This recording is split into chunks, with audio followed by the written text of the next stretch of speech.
Olá, iniciando mais um Amadcast e hoje nós vamos falar sobre controladoria jurídica. Gente, quem está aqui, nós convidamos a Carmélia, que é expert, a Carmélia Alves, para falar sobre esse assunto.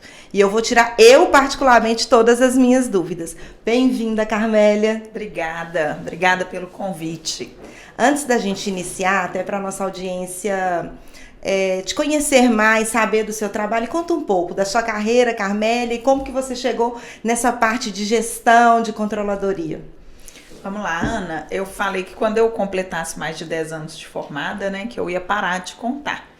Então, desde quando eu iniciei na advocacia, eu sempre gostei dessa parte de gestão. Então, primeiro eu trabalhei em departamento jurídico e aí a gente tinha aquela necessidade de dados dos escritórios de advocacia. E percebia que o escritório nunca conseguia entregar, de fato, o que o departamento jurídico desejava. Depois que eu saí desse departamento e fui efetivamente advogar, eu percebi que a gente, por formação, não aprendia a entregar esse tipo de informação, de dados, de métricas, né? Foi quando eu comecei a me especializar nessa área, fazendo curso, né? E aí trabalhei um tempo em escritório de advocacia e depois eu abri a minha própria empresa. E hoje eu presto serviço de gestão legal, implantação, terceirização de controladoria jurídica, exclusivamente para escritórios de advocacia e departamentos jurídicos. Muito bacana. Assim, muita gente já deve saber, quem me conhece, eu fui coordenadora por anos, eu sei a importância, né, dessa parte de controladoria. Então, assim, eu gosto muito. Hoje, atualmente, eu que faço essa parte no meu escritório, mas, assim, é um olhar que hoje a gente vê que mudou muito. Antigamente, ninguém prestava muita atenção nessa questão da controladoria. E hoje a gente percebe como que a mentalidade mudou e o destaque e a relevância que tem hoje no escritório a parte de controladoria, porque ela vai acabar deixando o escritório, às vezes, o advogado mais livre para as outras atividades. É isso aí. Então, acaba que a gente rende mais, a gente consegue otimizar muita coisa, assim, eu acho fantástico, acho que tem que ter, óbvio que não é todo mundo que consegue no início contratar alguém específico para esse setor, mas o próprio advogado, eu entendo que ele pode fazer como eu faço hoje, né? Sim. O meu escritório, ele não é um escritório enorme, então eu que fico a cargo dessa função mesmo. Mas vamos lá, tem muita gente que não sabe o que é controladoria jurídica. Conta para todo mundo aí o que realmente é. Eu falo que as atividades, né, realizadas dentro da controladoria jurídica existem desde os primórdios, né? Mas o termo controladoria jurídica, ele existe há um pouco mais de 7, 8 anos, né? Porque antes essas atividades realizadas pela controladoria eram realizadas pelas secretárias ou até mesmo os próprios advogados, que é aquela parte administrativa, burocrática do direito, né? Aquilo que a gente não aprende na faculdade. E muitos não gostam também. E muitos não gostam. Então, toda a parte de cadastro de processo, tratamento de publicação, protocolo, guia, né? Controle ali da baixa do prazo, diligências. Então, é toda aquela parte administrativa que vai dar ali todo o embasamento para que a equipe técnica foque efetivamente somente na linha teses, doutrinas, jurisprudências, peças, audiências, tá? Então esse o papel primordial da controladoria e através da execução dessas atividades, a controladoria consegue entregar métricas, resultados para que o escritório faça a sua gestão, né? Quantidade de processos ativos, baixados por cliente, prazo por advogado, prazo cumprido D-1, D-2. Então, tem que estabelecer esses fluxos e procedimentos para conseguir esses resultados. Até para a gente ter uma noção, porque a gente às vezes se perde, né, ali com os processos envolvidos, com os procedimentos que tem no escritório, e quando você consegue obter esses relatórios, extrair esses dados, você consegue visualizar melhor o seu negócio. Então, eu acho fundamental. Porque às vezes você vai só trabalhando e não percebe. Às vezes um pequeno ajuste consegue modificar a estrutura toda, ou muitas vezes captação de clientes, enfim. Eu acho muito bacana essa parte da controladoria. E assim, eu sei que uma peça fundamental e uma ferramenta, aliás, que nos ajuda muito é o programa jurídico. Vocês recomendam, você particularmente recomenda algum programa? Ou qual que é o olhar do advogado na hora que ele vai fazer essa contratação de um software jurídico? O que ele deve atentar que tenha naquele software? Porque hoje tem vários no mercado. A gente fica, às vezes, até um pouco perdido. Troco, não troco? Porque tem uns que são muito completos. E eu confesso que nem tudo que tem dentro do programa eu consigo utilizar. Isso é normal. Eu já particularmente atuei com 2 sistemas, gosto muito, mas assim, tem uns que a gente sabe que é mais fácil de lidar, às vezes a forma de apresentação, layout, alguma coisa tem diferença, né? Aí eu não sei se você gosta mais de um, se puder falar, a gente também, né? Pode ter um olhar diferente para esse software, mas o que a gente realmente precisa saber na hora de fazer a contratação, o advogado? É uma das perguntas que eu mais respondo. Carmélia, qual que é o melhor software jurídico? Não existe o melhor software jurídico. Existe aquele que melhor se adequa ao seu negócio, né? Então, você tem que entender o que você deseja que aquele software te entregue. Uhum. Então, se você precisa de um controle de timesheet, ele tem que te oferecer isso. Se o seu escritório atua mais no consultivo ou no contencioso, se você tem carteira de massa, se não tem. Então, tudo isso você vai levar em consideração, porque o software ele tem que te entregar certas funcionalidades. Então, por exemplo, se você tem uma carteira muito grande, você precisa, às vezes, de um gerador de peça, de um workflow, que é o disparo de prazos automáticos. Você precisa de mais automação dentro desse software para que o seu trabalho fique mais célere, né? Uhum. Se é um escritório com uma carteira menor, aí você, às vezes, não precisa de um software tão robusto, né? Basta, às vezes, que ele te traga ali as publicações dentro do sistema, que você consiga agendar os prazos vinculados, fazer os cadastros, né? Cadastrar os seus contratos de honorários dentro do sistema com as regras de cobrança para que você consiga fazer o faturamento de dentro desse software. Então, a gente sempre tem um rolzinho de perguntas, né, que a gente faz ali, quantidade de processos, área de atuação, por exemplo, quem trabalha muito com trabalhista, aí tem que ter uma aba específica com aquelas informações do trabalhista. O imobiliário tem informações também ali necessárias. Imobiliário que muitas vezes trabalha também com cobrança, tem uma aba específica também de cobranças. Então, tudo isso tem que ser levado em consideração para a escolha daquele software, tá? E vamos falar assim um pouco da alimentação desses dados. Você entende que tem que ser uma pessoa específica para fazer toda essa alimentação ou não? Ou, por exemplo, o cadastramento. É recomendável que todo o cadastramento do cliente, desde ali Vamos pensar na consulta, né? Primeiro na consulta, quem sempre faz, pode ser a secretária ou é o próprio advogado, quem que insere essas informações? O que é recomendável? Essas informações de alimentação de cadastro de cliente. Deveria ser o próprio advogado, você recomenda, não, a secretária isso, a secretária pode fazer, ou uma pessoa específica, tem alguma orientação que você poderia compartilhar conosco? Claro, vou dar várias dicas aqui para vocês, gente. Já. Ana, a primeira coisa que a gente tem que levar em consideração é o porte do escritório, né? Então, a gente tem que entender ali o tamanho daquele escritório e a complexidade dos fluxos e procedimentos. É um escritório que atua mais no polo ativo ou no polo passivo? Se é um escritório de pequeno porte, vai depender. Tem controladoria que é composta de 1, 2, 3, 5, 20 pessoas ou meia pessoa, né? Meio expediente fica ali fazendo o serviço de controladoria, outro meio expediente faz o serviço de advogado. Tá? Então, a primeira coisa, não precisa, às vezes, ter uma pessoa exclusiva para a realização daquela atividade. Que muitos escritórios têm a falsa percepção, tipo assim, eu preciso de uma pessoa exclusiva para isso. Não, vai depender da sua demanda, ok? E aí a gente desenha esse fluxo de quais são as responsabilidades, se é de secretária, se é de controller, se é de sócio, de acordo com o fluxo que a gente desenha. Então, normalmente, escritórios que atuam mais no polo ativo, né? Ele tem ali toda a parte de primeira captação da lead, aí chega a lead, faz aquele atendimento, né? Nesse atendimento, ele pode tomar 3 rumos, né? Dentro do escritório, cliente, não cliente ou uma prospecção, ainda está analisando. Feito isso, virou cliente, abre a pasta, seja do contencioso ou do consultivo, e o processo segue, ok? Esse fluxo, cada escritório a gente determina de uma forma. A secretária, ela pode fazer todo esse acompanhamento das leads, o agendamento dos atendimentos, aí o advogado faz o atendimento, alimenta aquele sistema, se já virou cliente, se não, se é para acompanhar, ok? Fechou a pasta, é cliente, aí a controladoria já toma conta a partir daquele cadastro, daquela pasta, seja de um projeto ou de um processo, ok? Agora, a controladoria também pode tomar conta desde o início. Normalmente, o formato que a gente recomenda é que seja o pessoal da recepção. Tá.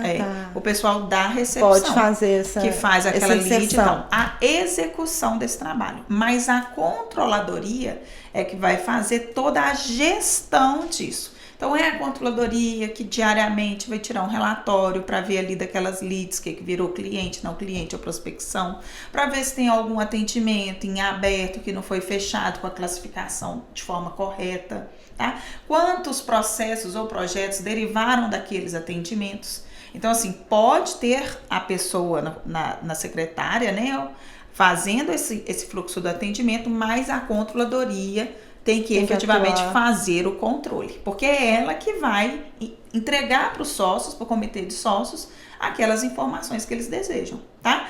E aí tem todo um fluxo ali no meio também, né, do cliente. Virou cliente, assinatura de contrato e tal. Então tem escritório também que quando vira cliente que tem esse fluxo entre a assinatura do contrato e até a efetiva distribuição, o financeiro que acompanha, não é a controladoria e nem a secretária. Então, a gente estabelece esse procedimento dentro do software jurídico, tá? Uma coisa que eu sempre falo, não tenha um controle paralelo, tenta centralizar ao máximo as coisas dentro do sistema, tá? Porque aí você não tem que ficar pegando informações de vários sistemas para poder fazer essa gestão do seu escritório. E aí você faz o desenho dos fluxos com cada responsável. Se é um escritório que atua mais no polo passivo, aí a gente faz um desenho todo diferente. Aí normalmente não tem esse acompanhamento de lead, não tem atendimento, tem um acompanhamento da lead, ok? Do cliente, não cliente e tal, mas não tem aquele atendimento, aquela consulta inicial, né? Então a gente pula essa parte, isso normalmente fica dentro do administrativo e financeiro do escritório.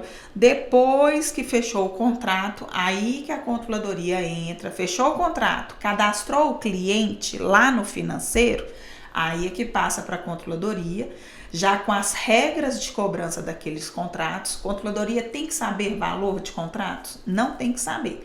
Ela tem que saber das regras de cobrança para que ela estipule formas de alimentação do sistema, para que na medida que o sistema é alimentado, ele dispare as informações para o financeiro faturar. Ok? Entendi. Então, a controladoria não sabe valor de contrato, mas ela precisa conhecer das regras de cobrança para fazer a parametrização do software para fazer isso. Tá? Então, assim, vai depender do perfil do escritório. Tá? Não, entendi.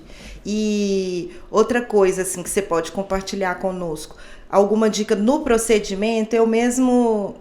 Dica boba, gente, mas aí é eu que adotei isso na minha vida, eu não sei nem de onde que eu tirei. Os nossos clientes, por exemplo, quando eu cadastro no sistema, e eu sempre fiz isso há anos, eu faço assim, eu coloco em caixa alta. E a parte contrária sempre, né, adversa fica normal. E eu sempre, porque pra mim, visualmente, na hora que eu olho, eu já identifico quem é o cliente do escritório e quem não é. É uma boa dica, vocês sugerem uma outra forma, porque eu acho que se fica tudo igual, eu na hora, quando eu bato o olho no sistema, eu já sei quem é meu cliente. Então, por quê? Porque ele já tá ali, eu não preciso pensar muito. Mas isso é uma coisa que eu adotei, não sei nem quando, mas foi. Eu não sei se é uma boa tática. É uma boa tática, tá? A gente destacar o cliente em caixa alta, ok? Só que hoje tem softwares jurídicos que você já classifica quem é o seu cliente. Mas mesmo assim eu ainda adoto. E aí ele destaca aquilo, ele coloca em negrito. Se mas o seu software não faz isso, coloca ele em caixa alta para você ter esse destaque. E aí você mencionou num ponto muito bacana de dar uma dica aqui também. Não adianta você fazer o desenho do fluxo e procedimento mais lindo dentro do seu sistema se você não parametrizar a forma como essas informações serão inseridas dentro do seu sistema. Então, tem que ter padrão de preenchimento. Se o cliente é em caixa alta, todo cliente tem que ser em caixa alta. Se é com maiúsculo, minúsculo, caracteres especiais, tem que ter, ok? Por quê? Porque senão na hora que você tirar um relatório, você vai ter que ficar compilando ali as informações para você ter um resultado, né? Então, assim, as movimentações, os prazos. Tem escritório que a gente chega, tem lá embaixo de declaração com caps lock, sem caps lock, você se tira, sem tudo se separado, tudo de um jeito. E aí, se você quer fazer um filtro assim, quantos recursos eu tive, quantas apelações eu tive esse mês, quantos EDs eu tive esse mês, você não consegue. Você vai ter que escreve de uma forma. A gente vai ter que fazer aquele famoso de tais termos, tem que virar embaixo da declaração. Então, padronize ao máximo o seu software jurídico com as nomenclaturas corretas, para que você consiga fazer um relatório fidedigno com aquelas informações. Isso é importante, porque acaba que depois a gente não consegue tirar relatório e muitas vezes a ferramenta está ali, a forma como foi inserida. Tem muito software também que tem aquela questão de que o cliente pode entrar e ele próprio consultar. Isso. E aí, assim, nesse caso, que é igual ao meu, aí assim, o sistema ele já faz a captura dos andamentos processuais. Exato. Aí já fica de um jeito. Eu tento ficar idêntico, né, como tá no processo. Aí já puxa de um jeito. Se a gente escreve da forma como de qualquer jeito, fica muito bagunçado. Eu tento aí na hora que você vai tirar um relatório e o cliente também pode acessar. Acesso. E aí, óbvio, a gente marca o que pode, o que não pode, enfim. Mas ainda assim eu tento manter um padrão, porque a mim incomoda. Tem gente, bobagem não, mas pra mim eu acho que tem que ter, porque esteticamente fica muito ruim. Mas assim, eu acho que é a forma mais recomendada. Vocês sugerem também que tenha uma terminologia ou na hora que for um relatório, porque às vezes tudo eu gosto de anotar. Conversou com o cliente, qual foi o teor da conversa, tá lá no sistema, como que foi. Entendeu? Conversei falei tal coisa, ou dei o retorno de tal coisa, porque aí eu consigo ver o que está em andamento, o que não está em andamento dentro do escritório, o que está parado, porque tem que movimentar. Exato. Por mais, o processo, vamos supor que um processo judicial está concluído com o juiz, ou está aguardando uma citação, enfim. Mas às vezes a gente fez alguma movimentação ali, que seja pequena, de dar um retorno para o cliente, mas eu gosto, porque às vezes, e eu fico assim, a gente não está o tempo todo no escritório, qualquer pessoa que acessa aquilo ali pode passar essa informação.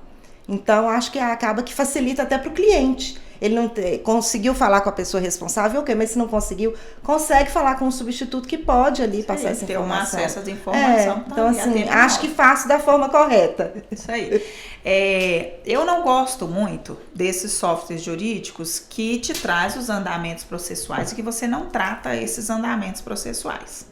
E aí vai do tamanho da carteira também. Se você tem uma carteira pequena, você consegue retificar aqueles andamentos, excluir aqueles andamentos que às vezes não é interessante permanecer ali, né? E aí ficar ali, igual você falou, né? Os andamentos vinculados também às providências tomadas, tudo direitinho, tá? Se é uma carteira muito grande, a gente tem automações para isso. Então, a gente vai parametrizar, que traga para a gente, muitas vezes, andamentos com palavras-chave que a gente vai estabelecer. Então, olha, eu quero só os andamentos que tem o termo remessa, sentença, acórdão, bacen,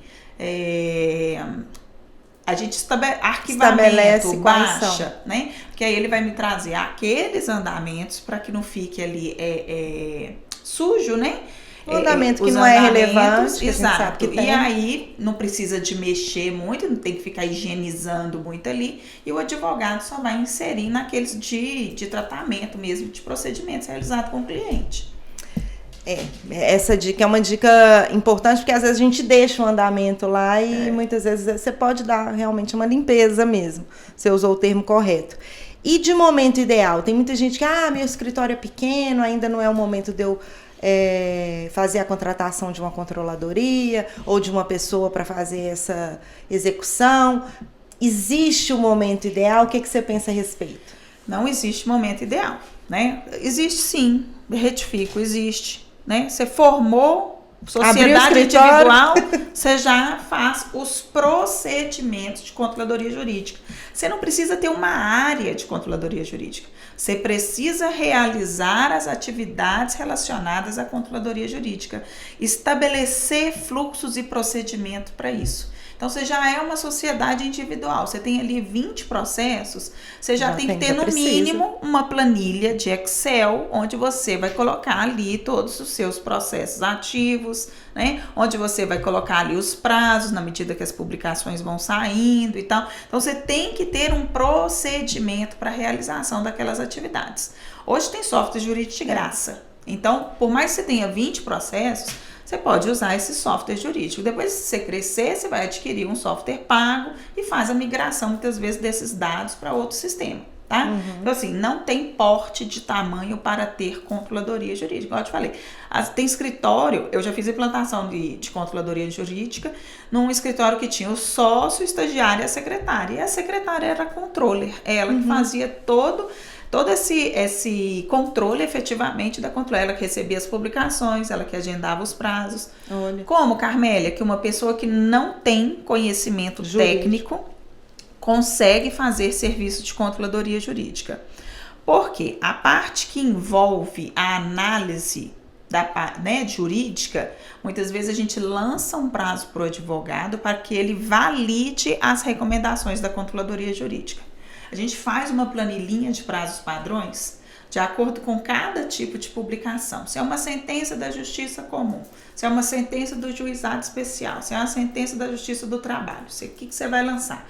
É DRO, é DRI, é de apelação, ok? Então a pessoa vai ler aquela publicação, ela viu ali sentença, ela vai agendar aqui. Tem que fazer. E quando ela agenda os prazos, tem que ter aquele marco inicial, que é o dia da publicação. Então, ela vai lançar para o advogado verificar a publicação no dia da publicação e os prazos derivados daquela publicação. Nesse primeiro prazo, que é o marco inicial, o advogado vai validar. Deixa eu ver aqui se a controladoria lançou certo. Lançou o ED e o RO, o ED e a apelação. Então, pronto, validou. Se ele percebe que o agendamento foi feito de forma incorreta, aí ele avisa para que retifique os prazos, entendeu? Então, assim, pode sim uma pessoa que não tem, às vezes, conhecimento técnico da área do direito executar. Não é a minha recomendação. Eu fico querendo ou não, muita responsabilidade, pode ter uma falha. Ou interpretação, ela pode errar, né? Exatamente. Mas depende do profissional. Eu fiz implantação no escritório também de reclamante, que a pessoa que assumiu a controladoria, ele iniciou como boy dentro do escritório, ele já estava há 15 anos dentro do escritório, ele sabia mais de direito de trabalho do que qualquer advogado que estava sentado lá. Faz de execução, então, ele dominava tudo.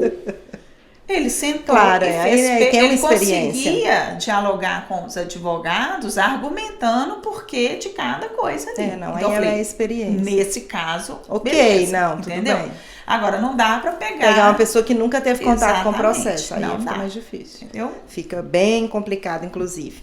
E outra coisa, é possível a gente terceirizar essa controladoria, já que assim, eu tenho escritura pequena, eu acho que minha secretária não vai dominar. É possível a gente ter esse apoio? Isso. A gente oferece esse serviço de terceirização de controladoria jurídica. A gente vende 8 tipos de serviços, tá? O escritório, ele pode adquirir esse pacote com os 8 serviços, ou ele pode contratar serviços individuais. A gente tem ali o tratamento de publicação, o cadastro, o protocolo, controle de baixa, duplo cheque, 8 serviços. E aí você contrata ali o que relatórios, alimentação do sistema do cliente, que hoje, né, o departamento jurídico exige muito essa alimentação do sistema próprio deles. E aí você escolhe qual tipo de serviço que você quer. Funciona bem. A gente lançou esse serviço no meio da pandemia, quando a gente percebeu que todos os serviços da controladoria conseguiriam ser realizados de forma remota, tá?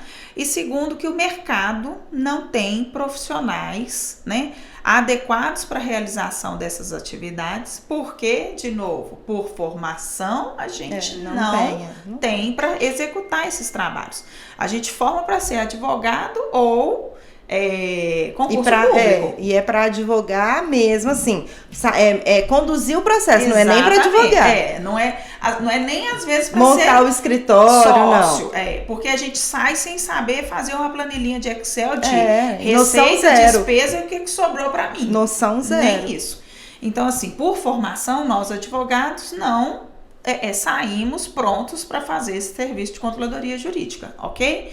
Então, o que a gente... Eu me perdi na pergunta. A gente tava... A gente volta, acontece. Vou parar aqui. A gente tava eu te perguntei da terceirização. Isso. E aí você foi falando que poderia, que na pandemia. Isso! É o horário. Então vamos lá. Então vou começar a resposta de novo. Acho que fica melhor. Porque aí não tem corte na sua fala. Vamos lá. Ana, hoje a terceirização é um dos serviços que a gente oferece. Tá? A gente vende 8 tipos de serviço. O escritório pode adquirir os 8 ou pode adquirir serviços de forma individual. Então, a gente tem ali cadastro, tratamento de publicação, baixa, protocolo, alimentação do sistema do cliente, relatórios. Então, o cliente escolhe ali quais os serviços que ele quer e a gente executa ele de forma remota ou de forma presencial. Tá? Aqui em Belo Horizonte a gente tem a opção presencial. Em outros estados é só de forma remota. Esse serviço a gente divulgou ele no meio da pandemia. Foi quando a gente percebeu que essas atividades a gente consegue realizar de forma remota, porque o software é online. Os arquivos hoje todos ficam em nuvem, online, né? A comunicação funcionou bem através de Meet, Teams, Zoom, essas ferramentas, ok? Então, primeira coisa foi essa. Online funcionava muito bem. E segundo, era a ausência de profissionais para realizar essa atividade. Porque por formação a gente não aprende a fazer essas atividades. Exatamente. A gente forma para advogar ou para fazer concurso público, né? Hoje não, hoje a gente já tem, a gente fala das novas carreiras jurídicas, né? Hoje a gente tem o controller, a gente tem o legal ops, a gente tem o engenheiro jurídico. Então hoje a gente já tem um leque maior de profissões para aquelas pessoas que fazem o curso de graduação de direito. Mas antes não. E hoje a gente tem, mas mesmo assim tem pouquíssimos profissionais no mercado. Então qual foi o nosso diferencial para poder vender esse serviço? Primeiro, que a gente tem profissionais altamente gabaritados para a realização desse trabalho. Eu menciono cursos, no final a gente vai até falar um pouco sobre ele. Então, nesse curso eu já faço ali a captação dos melhores alunos para minha equipe. Entendi. Ok? E segundo, que o nosso serviço é personalizado. Então, eu não venho com uma receitinha pronta e falo para você como tem que ser dentro do seu escritório. Eu entendo do seu negócio, eu entendo o que você quer, o que você quer entregar para o seu cliente, e aí eu vou te sugerir os melhores fluxos e procedimentos para a gente executar isso, tá? Entendi. Então, a terceirização hoje, ela é para qualquer tamanho de escritório, tá? Escritórios menores dá para fazer tudo, escritórios maiores às vezes a gente pega só um ou outro serviço, tá? Funciona bem, ok? A gente hoje tem clientes no Brasil inteiro, Brasília, Espírito Santo, Rio, São Paulo, no Sul, Bahia, tudo feito de forma remota. Uma coisa que também dá muito, às vezes a gente faz mais a parte de execução e às vezes a parte de gestão fica interna. Então a gente tem, por exemplo, eu faço o cadastro, a publicação e abaixo, e aí tem um profissional interno lá que vai fazer o levantamento dos dados que eu insiro dentro do sistema. Então funciona bem também, tá? Então assim, a terceirização hoje eu acho que é o que há, porque no formato dos organogramas, o organograma antigamente a gente tinha o comitê de sócios e as áreas aqui embaixo, equipe técnica, administrativo, financeiro, contabilidade, né, TI e tal. Hoje o formato de um ano, 2 anos, um pouco mais, é o de legal ops, onde eu tenho o comitê de sócios, a equipe técnica e o legal ops. Dentro desse legal ops eu tenho todas as outras áreas do escritório, que é a controladoria jurídica, o marketing, o administrativo, o financeiro. Então, hoje eu tenho um gestor para todas essas áreas aqui do escritório. Esse é o formato que hoje vem se aplicando aos escritórios de advocacia. Então, nesse formato, todas essas áreas que estão aqui embaixo não necessariamente devem estar dentro do escritório. O escritório já terceiriza o financeiro, inclusive. Tem muitos escritórios que né? estão adotando. Exato, você manda o contrato, ele já faz o cadastro do contrato, ele que faz ali toda a cobrança, né? Então, hoje esse formato tem funcionado cada vez mais. Porque você tem aquela estrutura física, às vezes, imensa, com vários colaboradores, muitas vezes você pode enxugar mais, a gente percebeu isso realmente com a pandemia, que a gente pode enxugar, fazer muita coisa, né? Como todo o procedimento ficou online, então é fácil você ter acesso a todas as informações e documentos. Profissionalizar aquela atividade. Uma pessoa que é especialista naquela atividade vai ter muito mais condições de te entregar uma coisa com melhor qualidade. Verdade. Então a gente vive disso, a gente está em feiras, a gente está em congressos, a gente só vive esse mundo de gestão jurídica, de gestão legal. Então eu vou conseguir fornecer para os meus clientes muito mais coisas do que uma pessoa que tem que assoviar, chupar cana, fazer a petição. Não tem como. Assim, hoje eu acumulo, já fiz isso praticamente já deve ter o quê? Uns 15, 16 anos. E é muito mais difícil você ficar, né, tendo que você fazer a petição, se você ficar só exatamente para aquilo ali, que realmente é o que a gente aprendeu e executou, é muito melhor. A maioria dos advogados nem gostam muito dessa parte, né? Prefere ficar na elaboração de peças, desenvolvimento de teses, enfim. Por isso que eu acho tão valiosa mesmo a inserção de vocês e ter esse olhar, porque realmente a gente precisa no dia a dia. E só vai impactar e melhorar a nossa atividade.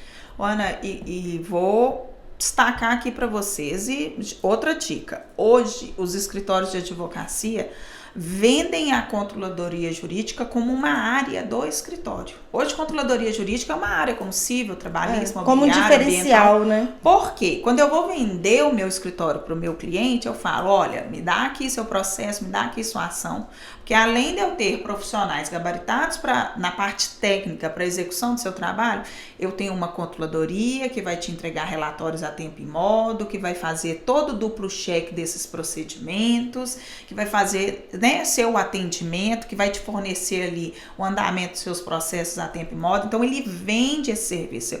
Você pode entrar em vários sites de escritórios e lá, área de atuação, vai estar lá, controladoria jurídica. Verdade, já vi. Porque dá muito mais segurança.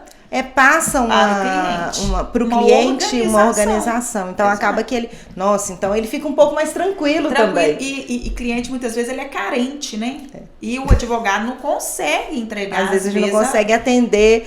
Ou porque ele, às vezes, é o único problema que ele tem ali. Exato. E nós, na realidade, resolvemos e buscamos a solução de vários. E muitas vezes, quando ele liga que aconteceu alguma coisa, às vezes a gente está resolvendo um outro problema, não pode dar um retorno imediato.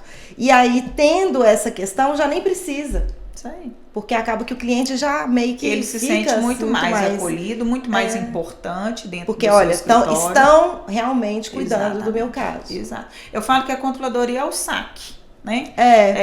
Não, verdade. Não sabe o que está acontecendo, vai na controladoria que a controladoria resolve. Verdade mesmo. E já caminhando agora assim para o final, gente, adorei. Passa uma dica de livro, que pode ser da área, óbvio, que quem ainda está pensando em atuar na área ou contratar também. Isso aí. Vou indicar o livro, a qual sou coautora, tá? Gestão, Empreendedorismo e Inovação na Advocacia. A gente escreveu esse livro pela Comissão de Gestão, Empreendedorismo e Inovação de Brasília, da OAB Nacional. E é um livro muito bacana, tem nomes muito bacanas lá, e a gente fala sobre gestão legal, sobre controladoria jurídica, software, então tudo voltado nesta área de gestão, empreendedorismo e inovação. Então a minha dica é esse livro. Fica a dica e eu vou comprar. E agora sim, Carmélia, onde que a gente pode encontrar vocês? Eu sei que vocês estão próximos agora para lançar um curso. Conta um pouco aí como é o curso e também onde que a gente encontra vocês nas redes sociais, site, enfim. Isso aí. Nós temos o nosso site, que é o casagestãolegal.com.br. Temos as nossas redes sociais, o Instagram, né, que é Casa Gestão Legal. No nosso site vocês vão encontrar todos os serviços que a gente presta. A gente trabalha em 3 grandes nichos dentro do direito. A gente presta serviço só para escritório de advocacia e departamento jurídico. Então, toda a parte de gestão jurídica, que aí vem a controladoria jurídica, legal ops, mentorias, cursos. A parte de gestão financeira, que é toda a parte de planejamento estratégico, orçamento base zero. Gestão de pessoas, hoje a gente faz recrutamento e seleção também de advogados, financeiros, secretárias, exclusivo de departamentos jurídicos e escritórios de advocacia, tá? Então, no nosso site vocês vão encontrar tudo isso. E o que eu vou destacar aqui é o nosso curso, tá? O nosso próximo curso vai acontecer agora dia 14 e 15 de setembro. É o curso avançado de controladoria jurídica. Ele é online e ao vivo. Ele fica gravado durante um tempo, né? Caso a pessoa tenha alguma disponibilidade, está presente ali ao vivo. São 2 dias de curso, são 13 horas de curso. É uma quinta e uma sexta-feira, de 9 às 17 horas. A gente tem os intervalinhos ali, né? De coffee, almoço.